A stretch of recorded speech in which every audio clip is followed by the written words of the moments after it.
Coming in at number 10, she's not the best actor. Madonna has completely dominated the music industry, but sadly that doesn't always translate to the silver screen. She's been in 19 films throughout the course of her career, but not all of them were shiners. Starring in the 1996 film adaptation of the musical Evita earned the singer a Golden Globe for Best Actress in a Musical or Comedy. But on the flip side, she's also won 9 Razzies.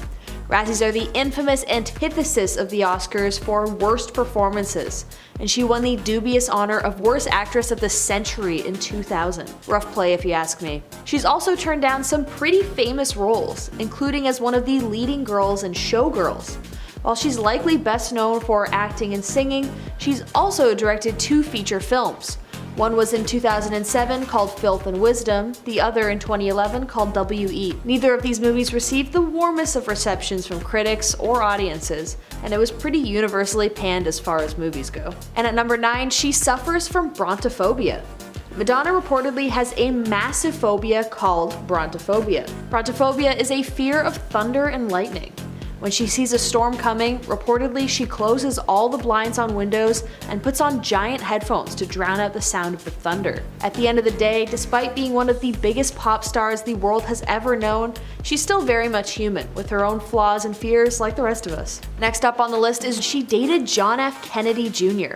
While we all know of Madonna's infamous relationship over the years to people like Sean Penn, Vanilla Ice, Dennis Rodman, Lenny Kravitz, and Tupac, Madonna also dated the former president's son. Her disastrous marriage to Sean Penn is well recorded, and it's an open secret that it blew up due to accusations of infidelity, general chaos, and physical harm towards one another. Sean became known for his unpredictable outbursts and temper tantrums with a major jealous streak. He would often fly off the rails when he saw another man getting close to Madonna.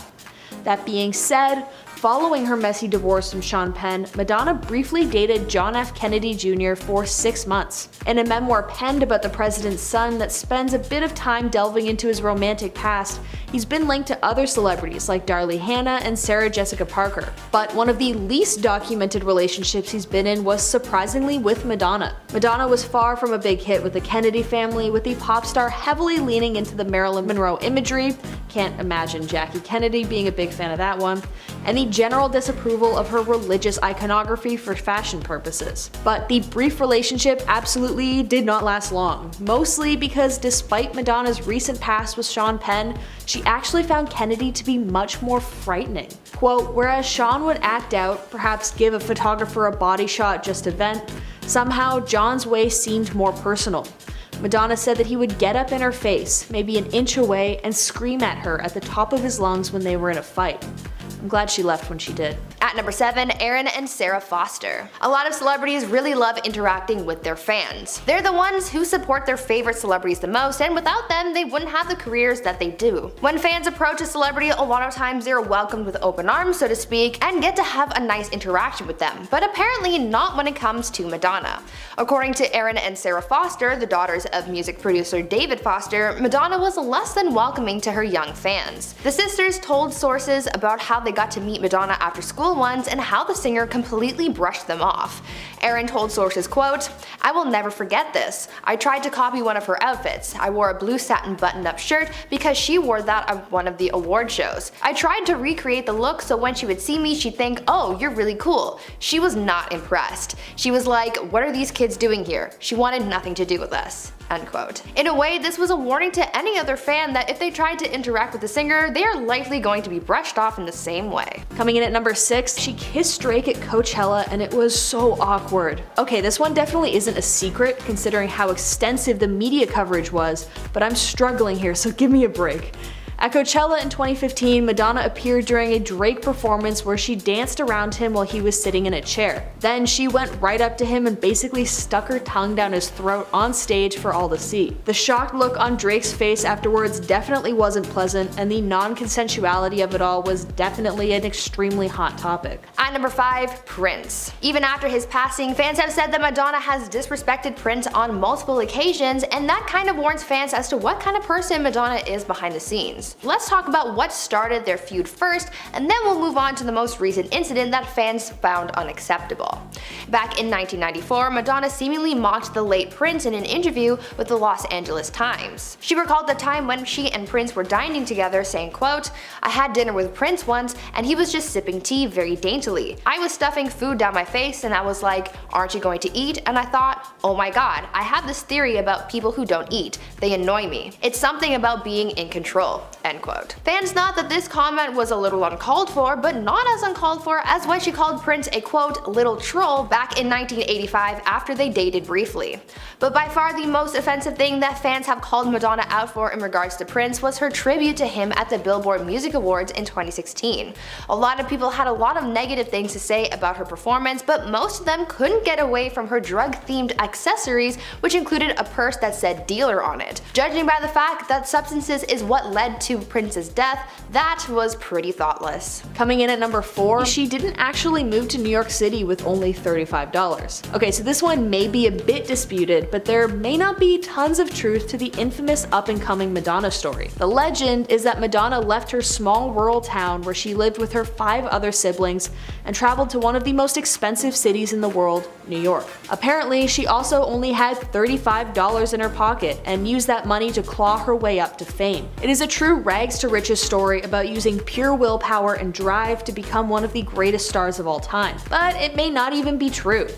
In fact, Madonna's own brother disputes this story. He stated that, in fact, she had a few $100s in her pocket given to her by family to help her start out, and she had some connections and contracts underway to immediately start as a backup dancer once she landed in the city. While it's still an extremely impressive feat to go from pure normalcy with little money to just how big Madonna is, the story of her only having $35 may be a case of broken telephone, and people deliberately stretching the truth to make it seem even more impossible than it already was. At number 3, David Letterman. It is an unspoken rule that when you're a guest on someone's show, you behave yourself. Not only because it's usually on live TV, but because it's just respectful to be kind and courteous of someone else's show and their job. But being the outspoken person that she is, Madonna threw all of that out the window when she was on David Letterman's show, and the host wasn't too thrilled about it. In 1994, Madonna made an appearance on The Late Show with David Letterman, and it went so far left that it circled right back around and kept going left, you know? While the singer was doing her guest appearance, she kept dropping F-bombs and making inappropriate remarks.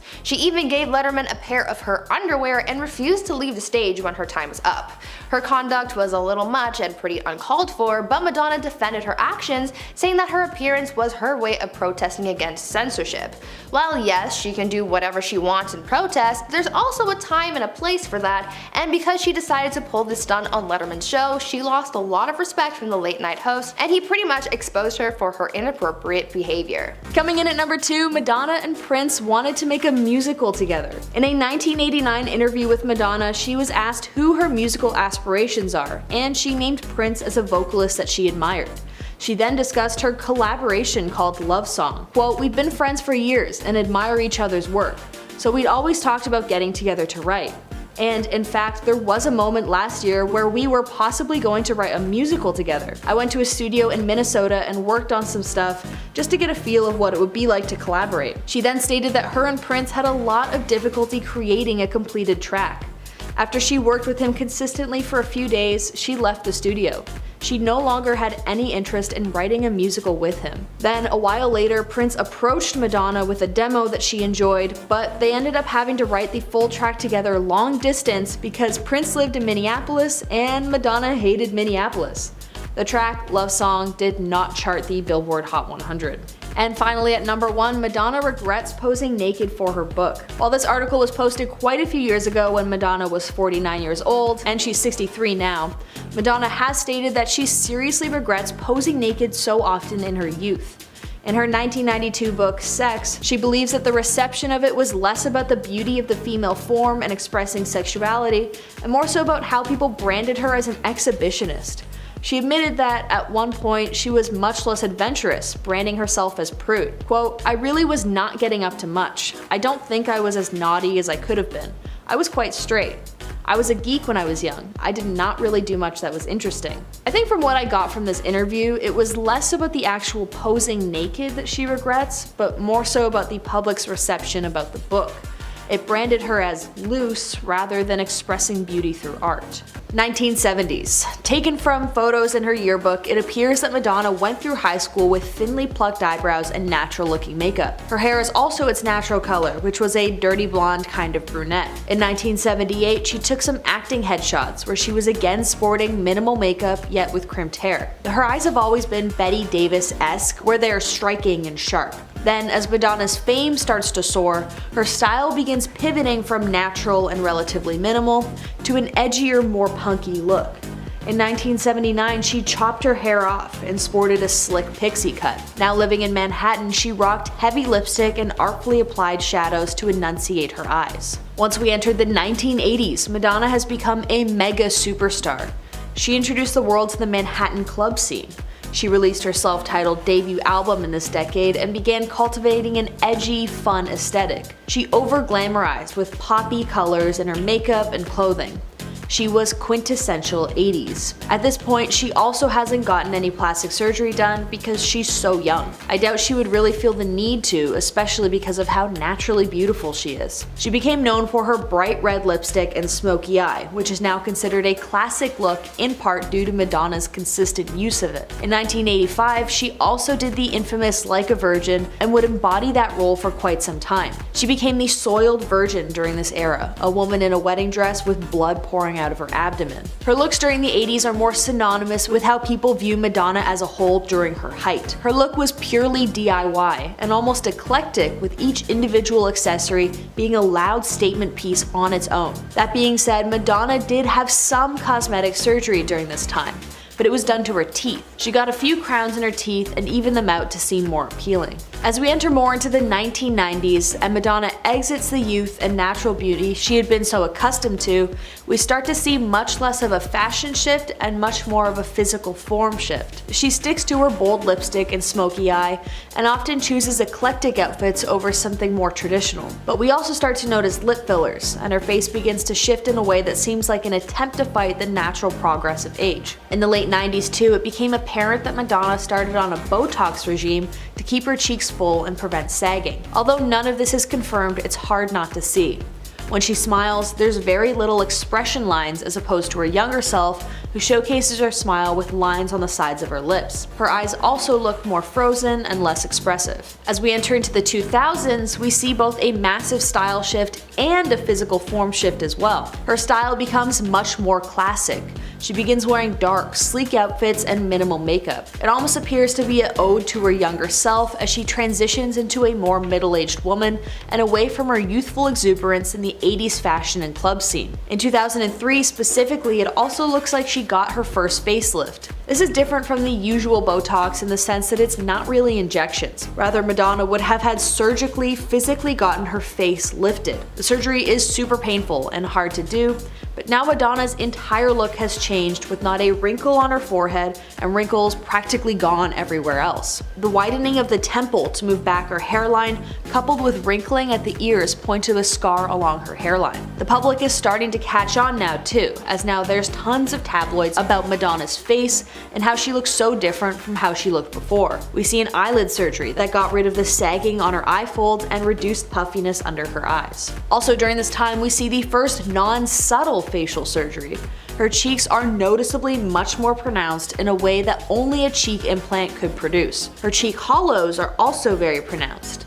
Because Madonna has always been extremely lean and muscular, it would make sense that she would attempt to get implants, seeing as those who have much leaner frames tend to age faster because there's less fat behind the skin, so it appears less full. As time goes on though, sadly her face becomes more and more full. It starts to change the features that people see most. Before, Madonna's eyes were the star of the show. Her eyes are stunning. But as the fillers and fat transplants become more common, we start to see that her cheeks and her skin become more and more attention-grabbing. It happens a lot with dermal fillers. If people continue to use dermal fillers, as they get older they just put more on top of the old fillers, and that can lead to a larger looking face. In the 2010s we see a lot more of the same stuff. Although she's aged 10 years, you barely see it as she continues with the dermals and the facelifts. That being said, considering she's in her 50s around this time, I think she looks really good. Obviously, and here's a little rant incoming, we need to take into account that it is a surgically enhanced look, and no person at this age should expect to look like this without modifying their body in some way. I don't really want to take the angle of shaming someone for getting surgery to enhance how they look, because we've all got insecurities, and I can't imagine being in a spotlight where the way you look is such a large aspect of your career and how you're perceived by millions of people. But at the same time, we also want to tell normal people that this look is not possible naturally. It is not genetics. Of course she looks great, but don't hate yourself if you don't look like her. Anyway, sorry about that, but I do feel like being transparent on this angle here is a bit necessary to continue the video as ethically as possible. Now, in 2019, we start to see Madonna's appearance make headlines again. This time for her butt. Getting a Brazilian butt lift, Madonna is now sporting a much more voluptuous back end. Like I said, her natural figure is extremely lean and athletic, so it would be near impossible for her to attain a larger butt that is more popular these days. But Madonna definitely started to sport the stereotypical BBL look that we see on people like Kim Kardashian and Kylie Jenner. She's got very thin thighs and a perfectly rounded front figure in her thighs with no hip dips in sight. Almost every woman has natural hip dips, so it becomes really obvious when someone has a big butt and no dips, where the muscle in the thigh supports the butt. Madonna definitely went for a more trendy look this time, which honestly I think is closer to her brand. As the decades progress, we see her style become extremely trendy. She embodies each decade that she dominates with music. But as her music production slows, she continues to follow the trends of the decade, with a BBL kind of personifying this. And now in the current decade of the 2020s, we see a lot more fat transfers to her face from other parts of her body. Her face is getting a lot puffier, which I guess is a way to attain a fuller looking face, which is something she battles, as her genetics don't hold fat in a way that it would for other people who gain weight easier. It seems she also updated her cheek implants because her cheeks have become more pronounced than ever, but this time without the accompanying hollowness below her cheeks. With the combination of a fat transplant and cheek implants, her face looks extremely full and almost unnaturally youthful. She starts to look a bit otherworldly because after a certain point, and I mean she's in her 60s now, you can't really fight age and time. Her lips have also become a lot more exaggerated around this time, with a much more noticeable lip filler dominating her face. And now in early April 2022, Madonna posted a TikTok that shocked fans and viewers. The video's weird. It's just her getting close to the camera and then far away from the camera. But it's also weird in the way that her face looks insanely different. In my personal opinion, it looked like she took the video hot off the presses of the surgery table. Her face looks puffy, but in a swollen way, and likely we'll see her look much more normal as the swelling reduces in the future. Her eyes look almost completely closed and swollen, so it looks like she got more Botox on her forehead and cheeks, which would puff up the cheeks and make her eyes look really small. Jennifer Coolidge, one of my favorite actors and comedians, has this look as well due to consistent Botox and cheek implants. A lot of fans are a little sad about Madonna's constantly changing look. One person commented on the TikTok, quote, "I've loved Madonna since I was little. Huge fan, love her, but this is a hard pass. What has she done to herself?" I think it's a hard line to tread as someone gets older. I can't imagine how dissociative one must feel to continue shifting their face to seemingly desperately reverse aging. After some time, and we're starting to see it much more now, it just looks unnatural. She's already heavily photoshops her photos on social media, and I think it all obviously points to a very intense self-esteem issue. I just hope she finds the help she needs and maybe finds the courage to embrace her natural beauty a bit more. At number 8, Mariah Carey. I can't say I will ever understand why people insist on putting others down. It doesn't help anyone out by being rude for no reason, and Madonna has been exposed for this on many occasions. Over the course of her career, we've seen Madonna say some rude things about other celebrities that are simply uncalled for, and though sometimes those celebrities don't respond to whatever hateful comment the singer made, others do, and they kind of expose Madonna for the rude things that she says and thinks about others. Back in 1996, Madonna was asked about what she thought of Mariah Carey, and what she said was far from nice. In the interview, the singer said that Mariah's music wasn't art, and she even went so far as to say if she had to perform Mariah's music, she would rather take her own life. Super harsh, right? Well, Mariah wasn't just going to let those hateful messages slide, and she clapped back in her own interview. When asked about the comments that Madonna had been making about her, Mariah said this. I really haven't paid attention to Madonna since I was in like 7th or 8th grade when she used to be popular. So I didn't. Mariah later doubled down on her clapback in 1998, commenting on Madonna's latest album at the time when she said, quote, "I haven't heard the new album. Growing up, I liked her first album a lot. That was really popular. Good for her." End quote. Though the extra clapbacks weren't necessarily called for, it kind of just showed fans that Madonna can be mean for no reason, and that's just not a cute quality to have. And at number 7, a bug was named after her. Listen, I know this one's out there and it's really not even a secret or something you try to hide. I just thought it was fun, so I'm putting it in. I wish the video was titled Top 10 Madonna Facts because this lady is interesting, alright? Sue me. But anyways, in 2006, scientists named a species of microscopic water-dwelling organisms, which is most commonly known as the water bear, after Madonna. The water bear's scientific name is, and bear with me, get it? Echinyscus madonnae. Don't quote me on that. It's also called a tardigrade, which is much easier. Although I'm sure it's because the researchers just loved Madonna's music, naming a bug after her is quite fitting, and I'd be proud to share a name with the water bear because it's basically invincible. Living for upwards of 120 years without food or water while withstanding harsh environmental conditions, these bugs are absolute tanks. For someone as resilient as Madonna, I'm sure she has some pride for her little bug, as both of them have managed to remain strong and consistent throughout their lives.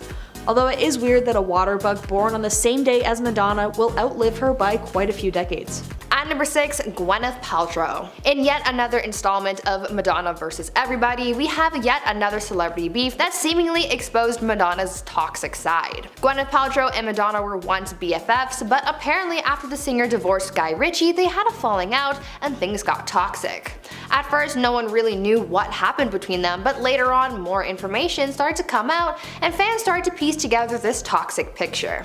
In an interview with Vogue, Gwyneth shared some information with the publication that hinted to the toxicity between the actress and the singer when she said, quote, "I can be mean, I can cave into gossip, I can ice people out, and I can definitely harbor revenge. In fact, I'm having a situation right now with a friend where I'm feeling pretty angry, but revenge is corrosive, it doesn't make me feel good." End quote. Later on, she referenced Madonna and her personal trainer saying, quote, "It's good that Tracy Anderson doesn't train Madonna anymore. It was too much. She keeps people waiting, it takes up your whole day." End quote. More information came up as well when a source close to the actress told sources about what things were like between Madonna and Gwen, revealing that this falling out really started happening when Madonna started mistreating Gwen, saying, quote, "Madonna would on her over and over." End quote. Sounds like quite the toxic situation. Coming in at number 5, Madonna reminded Beyonce and Jay-Z that she is the master. Again, also not a secret because people ran with it, but Madonna has posted a Photoshop picture of Jay-Z and Beyonce gazing at photos of Madonna's album. She captioned it, quote, "Learning from the master." People were pissed that a white woman used the term master to show her superiority over two black individuals. In response, Madonna didn't delete the post, but she did edit the word master out of it so it just said learning instead. I guess that works too. At number 4, Janet Jackson. If you really like someone, then you wouldn't want to talk badly about the people in said person's life, especially their family. But apparently, Madonna didn't really think of that when she bashed Janet Jackson while she was out and about with Michael Jackson. According to Jermaine Jackson, in his book, he wrote about Michael and Madonna and how Madonna spoke ill about the Jackson sister and how rude she was about it. Jermaine elaborated on this saying, quote, "I think Madonna sincerely adored Michael, but the feeling wasn't mutual and she committed two cardinal sins. The first was that she was hell-bent on loosening him up and getting him to see life through her eyes. The second mistake was when Michael went to dinner with her one night and Madonna had the temerity to criticize Janet. Michael was furious and not surprisingly, they never went on another date." End quote. Like, what does that say about you if you criticize someone's sister like that? There was never any drama between them up until that moment, so no one really knows what provoked those comments from Madonna. Janet was clearly hurt but brushed it off, saying in an interview, quote, "I never said hate. Hate is a strong word, but if I did hate Madonna, I'd have valid reasons." End quote. On top of that, Madonna tried to pretend like she had no idea what Janet was talking about, which kind of makes things even more toxic. So yeah, in a way, we were warned about just how toxic Madonna can be. Coming in at number 3, Madonna doesn't like being a material girl. One little known fact about Madonna is that she has remarked that she regrets ever recording the track that would become her moniker, Material Girl. It is one of her most famous songs and became the nickname that she is most often represented by. Similarly, she also doesn't feel like she wants to be associated associated with a song like a virgin either. Quote, I like them both because they were iconic and provocative at the time, but also they're so unlike me. I am not a materialistic person, and I certainly wasn't a virgin. And by the way, how can you be like a virgin? I like the play on words. I thought they were clever. They're so geeky, they're cool. She also said that she never expected Material Girl to become as big of a hit as it was. Quote, I've never been a good judge of what things are going to be huge or not. I'm resourceful, and if I ended up in a log cabin in the middle of the forest, that would work too. These things are not mandatory for my happiness. That's what I meant by I'm not a materialistic person. At number 2, Michael Jackson. Now we already talked about Janet Jackson and how her encounters with Madonna warned us about how rude she can be, but let's talk about how Michael Jackson also warned us about the same thing and how toxic and mildly controlling Madonna can be. Michael Jackson and Madonna briefly dated back in the day, but as you can imagine, it didn't really end well. The King of Pop referred to Madonna as, quote, not a nice person in a taped conversation with his spiritual advisor. He elaborated on why he felt like that, describing how controlling she was of their dates. Michael spoke out about it saying, quote, Madonna laid the law down to me before we went out. She said, I'm not going to Disneyland, okay? That's out. I said, I didn't ask to go to Disneyland. She said, we're going to the restaurant. Afterwards, we're going to a strip bar. I said, I'm not going to a strip bar where they cross-dress. I'm not going there. If that's how it is, forget this whole thing. Afterwards, she wrote some mean comments about me in the press. I wrote that she was a nasty witch after I was so kind to her. End quote. In a way, this warned us about how Madonna treats people trying to control the situation, and when things don't go well, retaliating by saying mean things in the media. It's not a very mature way of handling things, and it's pretty toxic. And finally, at number 1, Arsenio Hall. Usually, when you strike a nerve with someone, the best thing you can do is just apologize and move on. Madonna, though, doesn't do that and instead lays into the comments she's made and just seems to make things worse. This is exactly what she did with Arsenio Hall while on his show, and it was both cringy to watch and also pretty mean. Madonna made an appearance on the show in 1990 and made a comment about Arsenio's ex Paula Abdul and her rumored rebound John Stamos.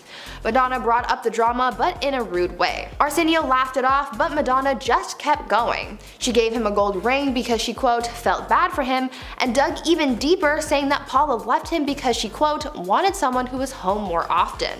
End quote. You could see how uncomfortable Arsenio was, and frankly, it was hard to watch.